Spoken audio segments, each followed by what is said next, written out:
கர்த்தருடைய பரிசுத்த நாமத்திற்கு ஸ்தோத்திரம். இன்றைய நாளின் தியானத்திற்கென்று தெரிந்து கொள்ளப்பட்ட வேத வசனம் சங்கீதங்களின் புத்தகம் 23ஆம் சங்கீதம் 1ஆம் வசனம். சங்கீதம் 23:1. கர்த்தர் என் மேய்ப்பராய் இருக்கிறார், நான் தாழ்ச்சி அடையேன். The Lord is my shepherd, I shall not want. Amen. சங்கீதம் 23 தாவீதின் சங்கீதம். இது தேவனை ஒரு நல்ல மேய்ப்பராக காட்டுகிறது. அவர் நம்மை பாதுகாத்து வழி நடத்துகிறார். இந்த சங்கீதம் நம்முடைய தேவைகளை நிறைவேற்றி சோதனைகள் மற்றும் கஷ்டங்களின் போது ஆறுதல் அளிக்கும் தேவனின் அன்பையும் கிருபையையும் வெளிப்படுத்துகிறது. சங்கீதம் 23 மிகவும் பிரபலமான மற்றும் பிரியமான வேத அத்தியாயங்களில் ஒன்றாகும்.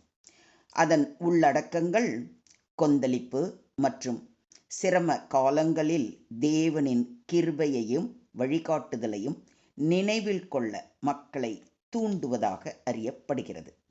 வாழ்க்கையின் பல ஏற்ற தாழ்வுகளில் நாம் பயணிக்கும் பொழுது நம்முடன் பயணிக்கும் ஒரு அன்பான கடவுள் நமக்கு இருக்கிறார் என்பதை இந்த சங்கீதத்தில் உள்ள ஒவ்வொரு வசனமும் ஒரு சக்தி வாய்ந்த நினைவூட்டலாகும்.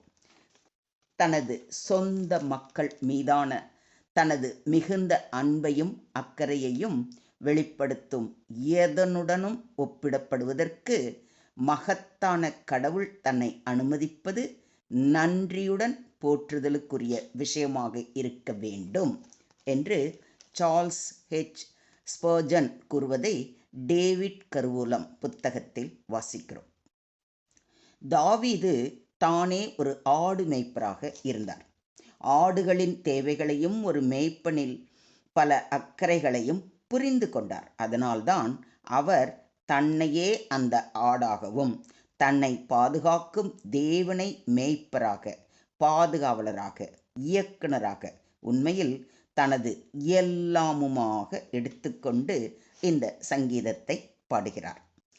தொடர்ந்து இந்த சங்கீதத்தின் ஒவ்வொரு வசனத்தையும் தியானிப்போம். இன்று முதல் வசனத்தை தியானிப்போம். கர்த்தர் என் மேய்ப்பர் என்பதன் பொருள் தேவன் நம்மை ஒரு நல்ல மேய்ப்பன் போல பாசத்தோடும் கவனத்தோடும் மேய்க்கிறார் என்பதே. மேய்ப்பன் எப்பொழுதும் தனது ஆடுகளை பாதுகாப்பார், வழி நடத்துவார், பூர்த்தி செய்வார். அது போலவே கர்த்தர் நம்மை நடத்துகிறவர், காக்கிறவர், நம் எல்லா குறைகளையும் நிரப்புகிறவர். நான் தாழ்ச்சி அடையேன், அதாவது எனக்கு குறை ஒன்றும் இருக்காது என்பதன் பொருள் தேவன் நம்மை ஆதரிக்கிறவராக இருக்கும் பொழுது நமக்கு வாழ்வில் தேவையான அனைத்தும் அவரால் தரப்படுகிறது. நமக்கு உண்மையான குறைபாடே இருக்காது. இது ஒரு வகையில் திருப்தியின் வாழ்க்கை. தேவன் கொடுக்கும் பரிபூர்ண சமாதானத்தையும் பாதுகாப்பையும் நம்பி வாழும் வாழ்க்கை. நானே நல்ல மேய்ப்பன். நல்ல மேய்ப்பன் ஆடுகளுக்காக தன் ஜீவனை கொடுக்கிறான் என்று நம்முடைய ஆண்டவராகிய இயேசு கிறிஸ்து கூறுவதை யோவான் எழுதின நற்செய்தி நூல் 10ஆம் அதிகாரம் 11ஆம் வசனத்தில் வாசிக்கிறோம். இயேசு கிறிஸ்து தான் நம்முடைய நல்ல மேய்ப்பர்.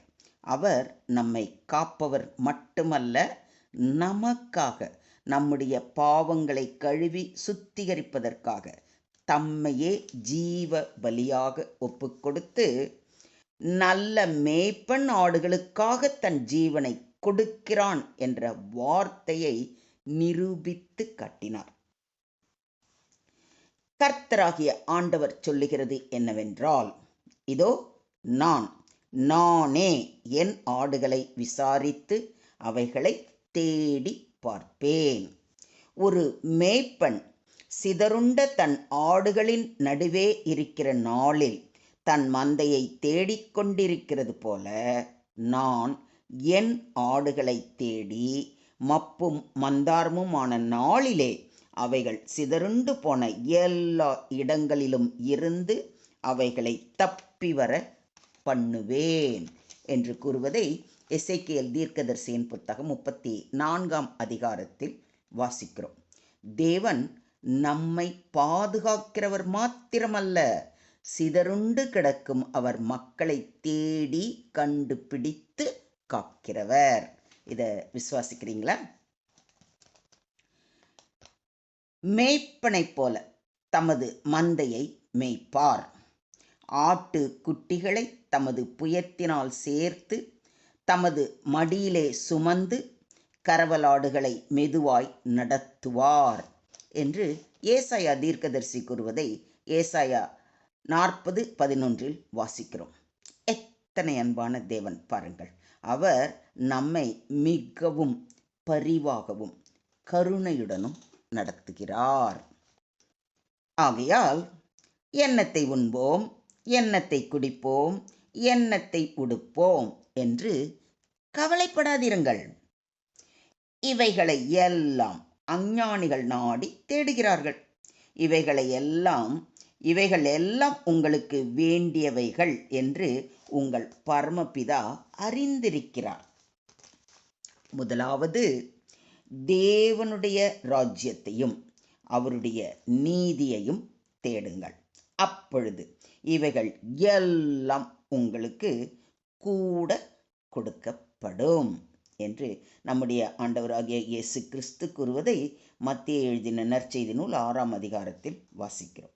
நாம் எதை குறித்தும் கவலைப்படாமல் தேவன் எல்லாவற்றையும் பார்த்து கொள்வார் என்ற விசுவாசத்துடன் அவரது சமூகத்தையே நித்தம் தேடி அவர் நாமத்தை உயர்த்தும் பொழுது தேவன் நமக்கு தேவையான எல்லாவற்றையும் வழங்குவார்.